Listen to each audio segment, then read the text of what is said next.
Shalom kepada semua umat Tuhan dan para pendengar. Selamat mengikuti renungan pada hari ini, 7 April 2020. Dan tajuk renungan kita pada hari ini adalah melihat mukanya. Ayat renungan kita terdapat di dalam Matius 5 ayat 8 yang mengatakan seperti ini. Berbahagialah orang yang suci hatinya, karena mereka akan melihat Allah. Dalam program berdoa 100 hari bagi gereja Seventh-day Adventist sedunia, maka pada hari ini adalah hari yang ke-12 dan kita akan terus berdoa akan perkara-perkara yang penting. Kita memohon pencurahan Roh Kudus bagi diri kita masing-masing, kita memohon kekuatan bagi misi kita, kita memohon agar sakit penyakit dijauhkan daripada kita, terutama sekali virus corona. Marilah kita sama-sama terus berdoa akan perkara ini dan beberapa perkara-perkara yang lain juga. Saudara-saudara, sebagai manusia, kita memiliki keinginan untuk melihat Tuhan secara berdepan. Saya percaya saudara-saudara ingin melihat Tuhan secara berdepan. Tetapi itu bukanlah suatu hal yang mudah untuk dilakukan. Jika kita tidak punya kemurnian hati, bagaimana kita dapat ataupun kita boleh melihat kepada Tuhan? Dan bagaimana kita boleh mendapat kemurnian hati agar dapat melihat Tuhan? Nah, pada hari ini kita akan mempelajari bagaimana mendapat kemurnian hati.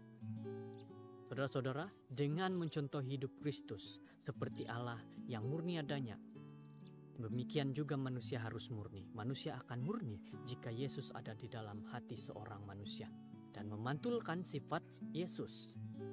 Manusia juga perlu memohon Roh Kudus dalam hati dan rumah agar dimurnikan.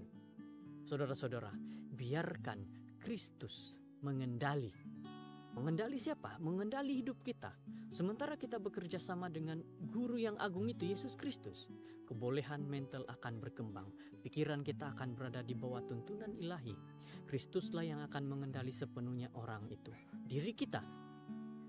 Bagi melihat mukanya Yesus, mukanya Tuhan, kita perlu ada kesucian hati. Dalam kota Tuhan tidak ada yang tercemar yang dapat masuk. Semua yang akan menjadi penghuninya telah disucikannya. Apabila Kristus menghuni hati seorang manusia, di sanalah akan ada terdapat kemurnian hati dan kesejatian pikiran dan tingkah laku. Saudara-saudara, pandanglah Kristus kalau kita ingin masuk ke kota Allah dan melihat Yesus dalam kemuliaannya.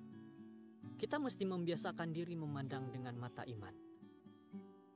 Dalam renungan kita pada petang ini, melihat kepada Tuhan, maka kita harus tahu bahwa kita sebagai manusia haruslah mempunyai iman yang besar, iman yang kuat, iman yang teguh, agar kita tetap percaya kepada Dia sehingga kita akan melihat kepada Yesus pada suatu hari nanti. Nah, saudara-saudara, inilah renungan kita pada hari ini. Bagaimana melihat kepada Yesus? Kita harus mempunyai kemurnian hati. Bagaimana kita mendapat kemurnian hati? Kita harus menyimpan Yesus dalam hati kita dan memantulkan sifat-sifat Yesus di dalam kehidupan kita. Sehingga apa? Sehingga kita dapat terus melihat kepada Yesus karena kita sudah dimurnikan. Saudara-saudara, sebagai kesimpulan kepada pelajaran renungan kita hari ini, hiduplah seperti di hadapan Tuhan. Hiduplah seperti hadirat Tuhan. Hiduplah kita melihat benar-benar Yesus ada bersama kita. Dan itulah kemurnian hati kita. Dan saya berharap kepada saudara-saudara di luar sana, saudara-saudara akan tetap percaya kepada Tuhan Yesus, sehingga memurnikan hati dan saudara-saudara dapat melihat bagaimana Yesus ada di dalam kehidupan saudara-saudara. Terima kasih pada semua saudara-saudara yang sudah mendengarkan renungan yang pendek ini. Kiranya ini menjadikan satu berkat bagi saudara-saudara yang benar-benar ingin melihat kepada Tuhan. Biarkan kita murnikan hati kita, pikiran kita, dan juga tingkah laku kita memantulkan sifat Yesus. Kiranya Tuhan memberkati kita, Tuhan melindungi kita, dan Tuhan terus menyertai kita.